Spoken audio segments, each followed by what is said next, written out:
Next thing is we're going to go ahead and start adding some fur. And the fur, basically what I used is a size 16 tip. And this is a star tip, size 16 star tip. And make sure with your tips are open too. There is a tip opener. The more it's open, the more design you're going to see in this. So what I'm going to do is, if you look at his little arms right here, he's got little cuffs here, cuffs at the top of his boot, his hair, and we're going to do his beard. Now his mustache, I did a little kind of a handlebar mustache facing out. So bear with me here. I'm going to, actually I can do this facing this way. And what I'm going to do is I do a curl motion one way and then do it another way, do it this way. It's like a C movement. And keep your tip clean because that way you're going to see definition in that little fur. I'm going to wipe this off. Again, very important to wipe it off. And again, we'll do the same thing. You're going to go half a C one way, half a C the other way. Or if you just want to ruffle that out, you can do it, you know, whatever you feel comfortable with. Okay, and again, we'll go ahead and do the fur at the top of his boots. Now this one, if you noticed, I just did shoes on him. You can do them either way. I kind of like the boot effect after I did it the first way. I changed it over to here, okay? So now he's got fur there, and now we're going to work on his face and his beard. So what I do is I'm going to flip this around, and I'm going to start at the top, and once again, the same thing. I'm going to do kind of like a curling motion. So a C, they're like half C's forward and backward.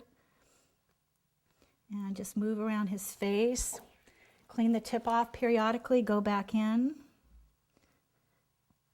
And again, what's funny about these is no two will ever come out alike, which basically is how we work too as human beings. No two look alike. Okay, I'm going to go ahead and fill the beard in, and then I'll do the mustache on top of that beard. I'm not going to worry about a mouth because you're not going to see it anyway.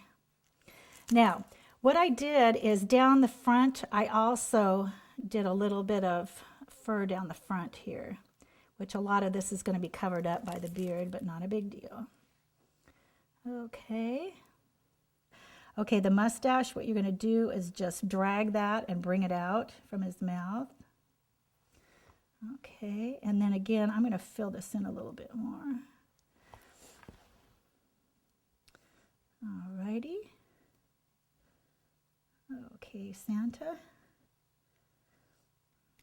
Now, his nose is, I see it's pushed up a little bit. These toothpicks are the greatest tools you have too. All you need to do is pull a toothpick and just pull this down a little bit. I'm working upside down. Sometimes it's a little hard to see. And then you could swirl this back in as well.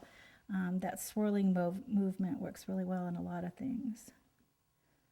Okay, there we go. As you can see, this looks like it's getting a little warm. So I'd probably stick that back in the refrigerator. Okay, so he's got his hair, his eyes, and his little beard.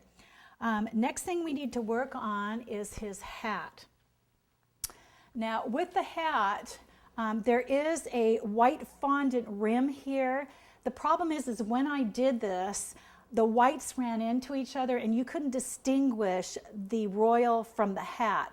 So what I did is we're going to go ahead and roll a sausage. We're going to stick that on there, and then we're going to cut that up to kind of make it, give it the effect of fur. So the texture is different than the texture from the royal. So we will start with that piece of fondant first. Now make sure, because we're working with white, you wipe your hands off because we have been working with some red.